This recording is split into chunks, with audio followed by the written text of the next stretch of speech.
Hi everyone. I would like to start our session. This is my first video. I would like to start our session on logistics. So this will be a logistics training. So in the session, we will see these are the contents.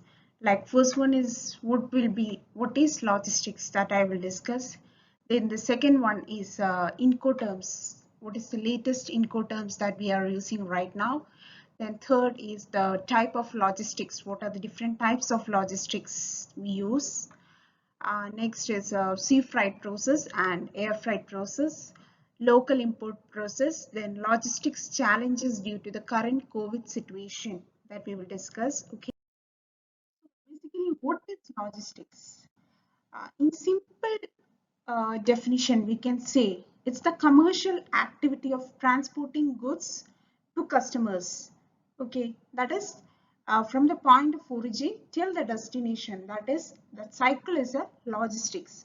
Or in other words, we can say it's the process of obtaining, purchasing. Next part is purchasing. First is comes the request, then the purchasing or sourcing of the suppliers, then distributing material and product in proper place and proper quantities. So there won't be any excess or any lesser quantity is also delivered. There can be a forward flow and a reverse logistics also. Means uh, reverse logistics basically means that there can be a reverse, like from the customer again it is coming back to the supplier. That is the reverse logistics. So next we will discuss what are the different types of logistics. First one is inbound logistics. Inbound logistics means it's the way the materials are delivered or brought into a company. Material goods are brought into a company. It may include the steps, that is the process to order, then receive, store and transport and manage incoming supplies. Okay. So one example what we can see about inbound logistics is that it's the like receiving goods or inventory into a warehouse from a manufacturer. And the outbound logistics means it's a process involving storing and moving goods to the customer or the end user. This may include the order fulfillment, dispatching, then like packing, shipping and delivery and customer service related to a delivery. So what example we can say about outbound logistics is that in product which is coming to a retailer from a warehouse or where this inventory is in stock, from that place the material or the product is coming to a retailer. That is outbound logistics. Inbound logistics is until warehouse, and outbound logistics means from that warehouse or distribution center or where that particular material is kept, from there to the retailer. That is outbound logistics. And next is the third party logistics. It's the use of a business or a supplier for a third party to fulfill their needs. That is, business to outsource elements of its distribution, warehousing and fulfillment service. That is completely done by a third party. That is third party logistics. And next is a fourth party logistics. What is fourth party logistics? In that a business outsources its entire supply chain management and logistics to one external service provider. It outsources the entire process to a external service provider. Next one is distribution logistics. It means that it is basically dealing with the planning, realization and control of the movement of goods. Like it's an inter-organizational logistics system where the aim is to make the logistics channel from the supplier to the customer efficient. That is basically it's used to make it a better effective method in terms of the cost and the performance. So the next one basically what we see is reverse logistics. So what is reverse logistics? From the word itself we can guess, like it will be an opposite form of the forward logistics. So what will be that? That is moving the goods from the customers to the sellers or manufacturers. Maybe it can be any due to returns, or it can be for the purpose of recycling, or some extra quantities are delivered. So that is coming under reverse logistics. So what is X works? We will see Incoterms. Sorry, first we will see Incoterms. What is Incoterms? This is very important in logistics. Incoterms, that is, we have to understand Incoterms very clearly, because in our invoice, everything, or quotation, the supplier might write Incoterms like until which point X works, FCA, CIP, like many Incoterms are there, right? So these they will write. So we need to understand actually what are all these. So this is the current updated Incoterms, that is Incoterms 2010. First we will see what is Xworks. In Xworks, the seller will do the packing, rest all will be done by the buyer, that is clearance, transportation, loading, if any insurance is there, everything we have to do. That is, we have to arrange our freight forwarder. Like if they have written X works some factory, their factory in UK factory, means they will keep the material packed. So rest we have to do. That is, we have to arrange our freight forwarder, and they will contact their agent over there in whichever place there. If it's an international, I'm saying, so they will contact, and they will do the further things for the clearance, everything. But we will have to pay our forwarder. That's what is X works. Okay, see, if you see the slide, you can see X works. The buyer have to do the clearance, carriage to port, unloading, everything is done by the, like to the place of destination, insurance, everything that have to be done by the um, buyer. Okay, if it can be, if it's a local, means X work, sometimes their warehouse they might have written, we have to uh, arrange for the collection of the material. That's X works. Next is FCA, that is free carrier, means the seller will keep the material ready by packed, and the export clearance also will be done by the whom, our seller. They will keep it ready, like cleared, they will keep. Export clearance work will be done by the seller. Okay, then next comes the loading, that is carriage to port or export. There you can see it's buyer or seller, that can be changed. It will be based on their understanding, or their conditions, then it will be changed. It can be either buyer or seller. Then the transportation, everything, then import clearance, and unloading, and delivery to our warehouse, that will be done by the buyer itself. Next comes the FAS. It is like export clearance, then carriage and unloading of truck, import of export, that is required, right? That also will be done by the seller. Rest everything have to be bared by the buyer. Next one is FOB. It's free on board. It means until the loading charges, like they will bring it to the port, then that loading charges also will be paid by the seller. That is free on board. That is, they are loading. That also will be paid by the seller. Rest all have to be paid by the buyer. Then comes the CFR. In that case also you can see unloading charges in port of export, like if it's in our place. Unloading charges, then carry charges and unloading charges also have to be done by the seller, then rest all will be done by the buyer. Next is the CIF. So what is CIF? Sorry, I didn't tell the explanation of CFR, right? That is cost and freight. That means the seller will do packing, export clearance, loading, transportation also done by the seller. Okay.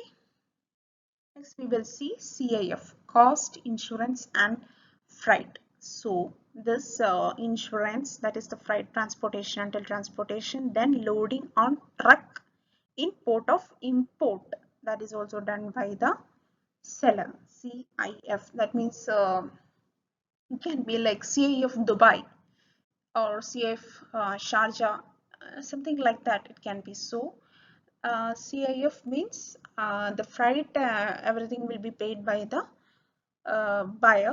seller, and loading on truck in port of import is also borne by the seller.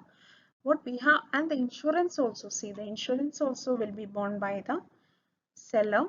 And what we have to do, we have to arrange the clearance and the transportation only by the buyer. Okay, unloading and transport clearance have to be done by the buyer. That we cannot directly go to the free like port and do the clearance. We have to customs or whatever. We have to arrange a forwarder for this job, right? Next you can see CPT. CPT means packing everything by the seller. Then you can see until CPT Dubai. It can be like carriage to place of destination. I will explain that. It is yeah, CPT means packing, then export clearance, loading, freight, everything will be by the seller.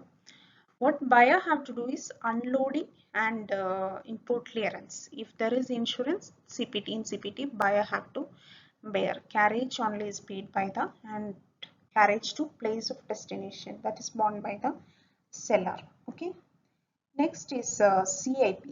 CIP, in CIP, just the difference is carriage and insurance also will be paid by the seller. Only the clearance and import, that have import clearance and taxes have to be borne by the buyer. Okay.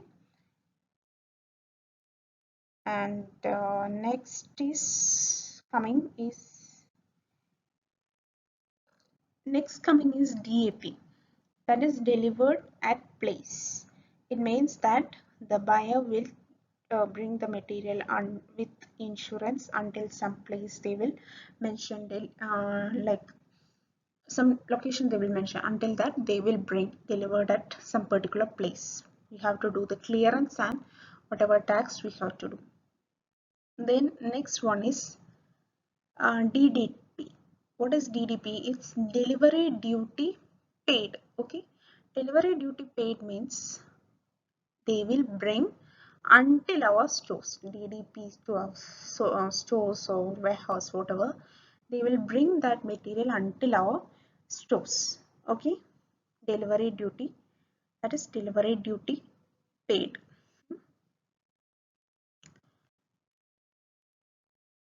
So I think I have missed one. It's DAT, that is delivery at terminal. It means that the seller delivers the good at some particular terminal that is previously agreed to by the seller and the buyer with paying the insurance. Okay.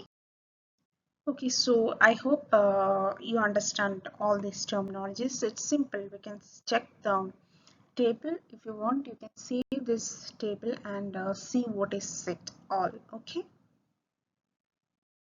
This is a different, like I have given a different table, like pictorial representation also. You can check X works like until the seller will keep it ready in their factory.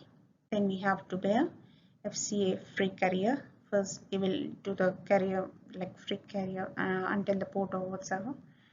FA is free alongside ship until alongside ship. You can check, it's simple. Just refer this picture and you will understand it very simple. Okay. Next we will discuss about sea freight process. What are the steps involved in a sea freight process? Okay. So the first step is export haulage. What is that? Okay, we will see. So in export haulage, that is the first step, means the shipper will arrange the goods to the forwarder's premises. Then products get transported by road, or like whoever is the forwarder, like if it's a courier, sorry, not courier, sorry, this is sea freight, right? So like our forwarder or whatever forwarder is there, they will bring to their location, like their warehouse or whatever, and from there the product will get transported by road or railways or a combination of both. Okay. Next up is export customs clearance. It's like a process, that is we are taking the material from another country, right? That's why it's a sea freight. So there needs to be some documents for this material, like what material is this, what is the weight for that, what is the material, they need to know, like then only they will allow for us to import or export the product, right? So it's the type of official regulatory formality involving submission of valid and required documents to the concerned authorities. It may include the country of origin, bill of lading, invoice, everything, that packing list should be there. Okay. Next is origin handling. This origin handling includes the inspection of the material, physical handling and inspection. What is this material, under which HS code it will come. They need to verify what sort of material we are like exporting or importing, and loading of the cargo at the supplier end's warehouse, and this will be coordinated or with a freight forwarder. Okay. Next step is ocean freight. This step in ocean freight means there will be a freight forwarder and a shipping line. This freight forwarder and shipping line is not the same. Freight forwarder means the logistics provider only, like for road, ship or air transportation. And shipping line, there will be shipping company. Shipping company and a freight forwarder is different. Shipping company means the company carrying product related cargo. They are taking into their ship or whatever. Okay. So this shipping company, this step not only covers costs involved in shipping from one port to another port, but there may be other taxes, everything that is also covered in this step. Next is import customs clearance. This is that is need to be done in our buyer side. That is, we need to arrange our forwarder, or our forwarder will do on behalf of us. That is the clearance process. That is, this clearance is performed by customs house broker appointed by the consignee. Okay, that is, our forwarder will do the clearance process for us. Next is destination handling. This involves transportation and unloading of the cargo from port of destination warehouse. Okay, from port to destination warehouse, that is the transportation. Import haulage means final step of actual delivery of the product to the consignee and ultimately to the consumer. Okay. Next is the air freight process. Like we know, this sea freight will take approximately a month anyways, 7 weeks, maybe 7 weeks. It can be delayed again and again. So it will depend on the weather conditions and everything, right? So next is the air freight process. It's expensive also, but faster also. Okay. Next is the air freight process. It's the air cargo flow at origin or export. That is, prepare shipment for export and planning. That is, we have to prepare the material for exporting, right? That is part coming under seller. This cargo owners will first have to prepare the cargo for shipment and transportation. They have to keep the material ready, packing. And there are two key areas that have to be referred to by cargo owners to anticipate loading and storage requirement of air transporters. That is through IATA cargo handling, it's in what I'm saying, and unit load device dimensions, IATA cargo handling manual,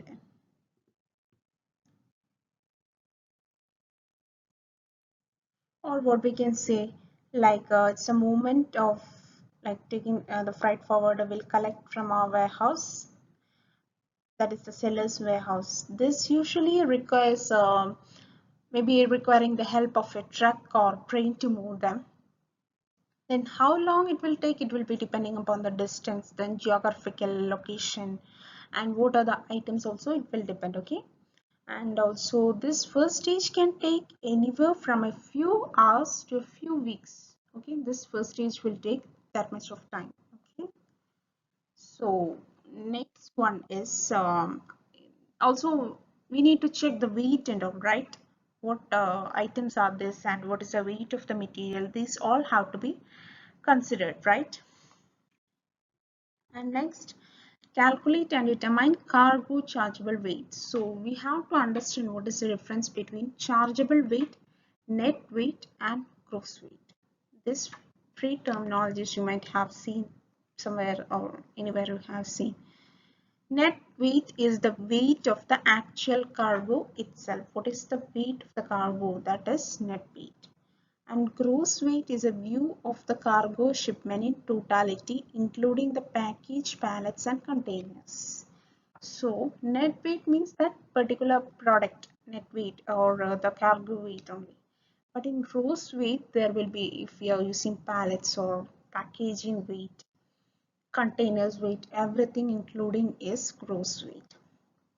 Chargeable weight is based on volumetric calculation. Chargeable weight means what final weight we are considering, taking into account the volumetric weight or the gross weight, whichever is higher. Chargeable weight will be either net weight or gross weight. We will check which one is coming on higher side. Okay, that is net weight will be calculated based on the dimension and all, gross weight also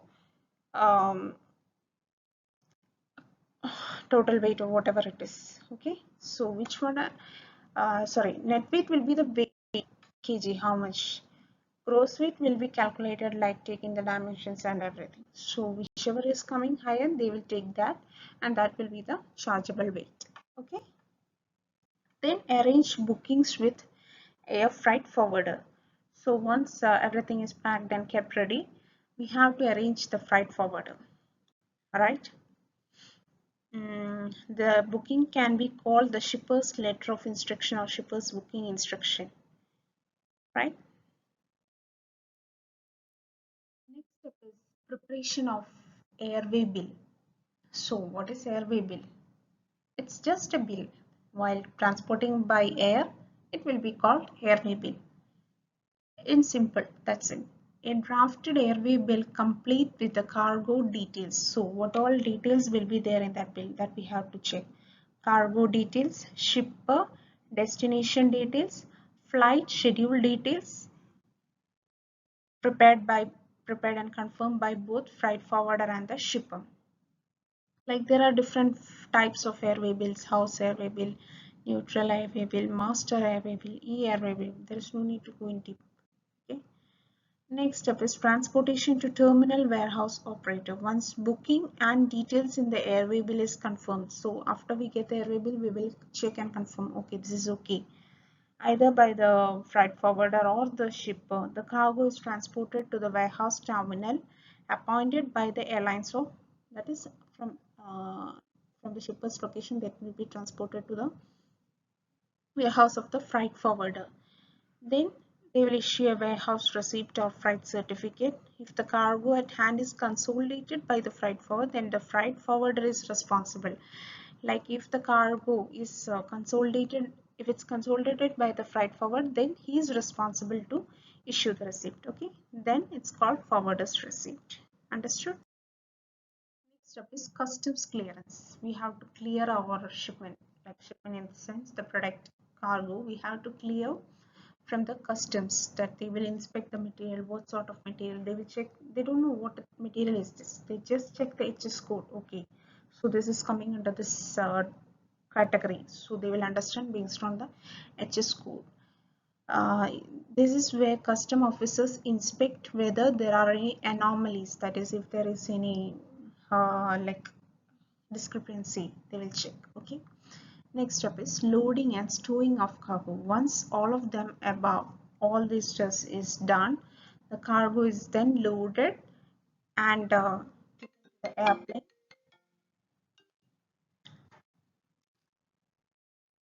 Then after that, the carrier will then issue a confirmed airway bill as evidence of a contract of carriage. Next is air cargo flow at destination or location, the buyer's location. Okay, unloading of cargo. The cargo will be arrived here. Then they will check what sort of material. If there is any damage, they will check that. Then break bulk of cargo means here is where warehouse operators unload the cargo and store it in the warehouse. Okay, then custom clearance. Next comes the customs clearance. It's required, customs clearance is required. Once again, they will check the invoice, packing list, everything along with an ancillary documents and permits are handed to customs to verify and inspect. That they will, as I said, from the export point, they will check in here also what sort of material is this based on the HS code, and we can get it cleared from with the help of our forwarders. Okay, next step is delivery. Once the customs clearance everything is done, we can arrange our forwarder, they will do the customs clearance, and after that delivery to our warehouse. Next is local import, that is from free zones. Free zone area, mini free zone in Dubai, there are Dafsa, Jablali, in Sharjah, Hamriya free zone area, like many free zone areas are there. So we cannot directly go to these free zone areas. It's local only, but we cannot directly go to these free zone areas and take the material. Like many companies will be there in these free zone areas. We cannot go there and collect the materials. So many documents are required for that. Okay, it's a bit different from sea and air, but it will be present in our country, in that particular country itself, but some documents are required for that. Delivery advice, then commercial invoice is required, packing list is required, HS code summary, because customs people will check, okay, what sort of material is this, they will just check the HS code.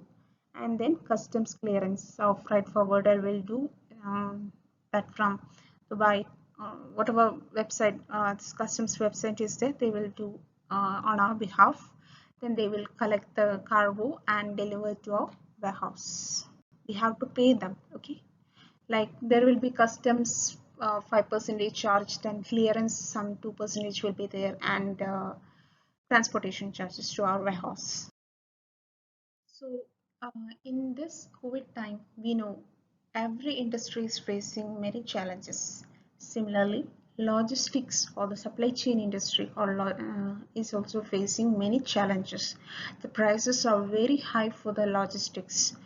Uh, it's double or triple, maybe we can say. So, many countries. So, basically, if we are importing from China or whatever country, there will be many lockdowns, sometimes lockdowns will be there, so uh, there will be limited access only for this, so the prices also will be higher, sometimes closed borders will be there, and due to some may be sick, so quarantined many people, so there are also many issues are there.